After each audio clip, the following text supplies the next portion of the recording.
আজকের এই বিশাল জনসভার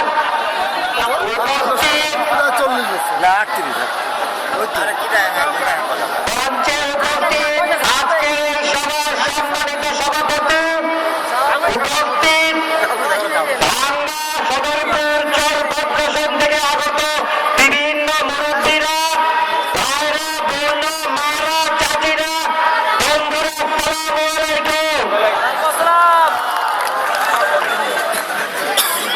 আমি আজকে এই বিশাল জনসভায় আপনাদের কিছু বলবো। আমি বলবো, কাজী জাফরুল্লাহ সাহেব, আপনি এসে দেখে যান আপনি কি হারাইছেন, আপনি কি হারাইছেন, আপনি দেখে যান। আপনি হাজার লক্ষ কোটি টাকাতে এই মানুষ পাবেন না। এখানে যারা আছেন সবাই বঙ্গবন্ধু কর্মী, সবাই শেখ হাসিনাকে ভালোবাসে। আর শেখ হাসিনা আপনাকে মনোনীত করেছিল এনাদের সেবা করার জন্য, এনাদের ভালোবাসার জন্য, এনাদের দেখে শুনে রাখার জন্য। আপনি কি করেছেন? আপনি এনাদের রক্ত চুষে 4 জন খলিফা তৈরি করেছেন। আপনি শেখ হাসিনা ভরসা করে আপনাদের, শেখ হাসিনা ভরসা করে আপনাকে দিয়েছিল এই জনগণের উন্নয়ন করার জন্য। আপনি উন্নয়ন করেছেন। কি উন্নয়ন করেছেন?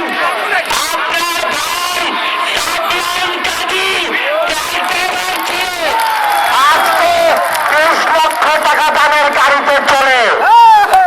আপনার ফাইজুল সাহেব লুঙ্গি কাঁচা দিয়া উঠে হাতে করে ব্যস্ত। আজকে উনি শিল্পপতি। আপনার দুদক মজুমদার, আপনার আপনার প্রধান গুন্ডা, এদের উন্নয়ন করেছেন। শেখ হাসিনা আপনাদের এদের উন্নয়ন করতে বলে নাই। শেখ হাসিনা বাংলার নিপীড়িত মানুষের উন্নয়নের জন্য আপনাকে নমিনেশন দিয়েছিল।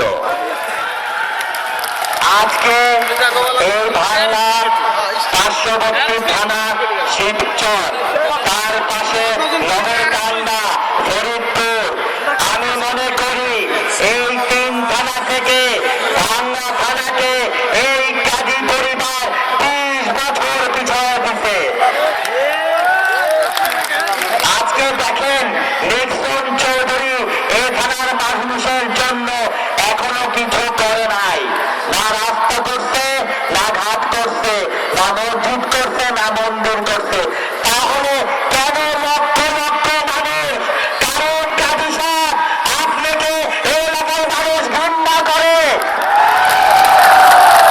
আপনি এসে দেখে যান, আপনি নির্বাচন ছেড়ে দিয়েছেন, আপনি ষড়যন্ত্র করছেন। কোন ষড়যন্ত্রে কাজ হবে না। আমি আপনাকে বলে দিতে চাই, একটা ভোট আপনি উল্টাতে পারবেন না। আমি বঙ্গবন্ধুর নাতি। আমি প্রথমে যা বলেছিলাম, আমি বলেছিলাম উপরে আল্লাহ, পৃথিবীর কোন শক্তি আমাকে আপনাদের কাছ থেকে নির্বাচন থেকে বাঁচাতে পারবে না। আমি আমার কথা রেখেছি 12 তারিখে, 12 ডিসেম্বর, 13 তারিখ আমার নমিনেশন উইথড্রয়ালের ডেট ছিল। আমাকে আমার পরিবার দিয়ে আপনি ঢাকা থেকে ফোন করে জননেত্রী শেখ হাসিনার কে বলে আমাকে নানান ভাবে চেষ্টা করছেন বসানোর। আমাকে অনেক চাপ প্রয়োগ করেছেন। আমি বলেছি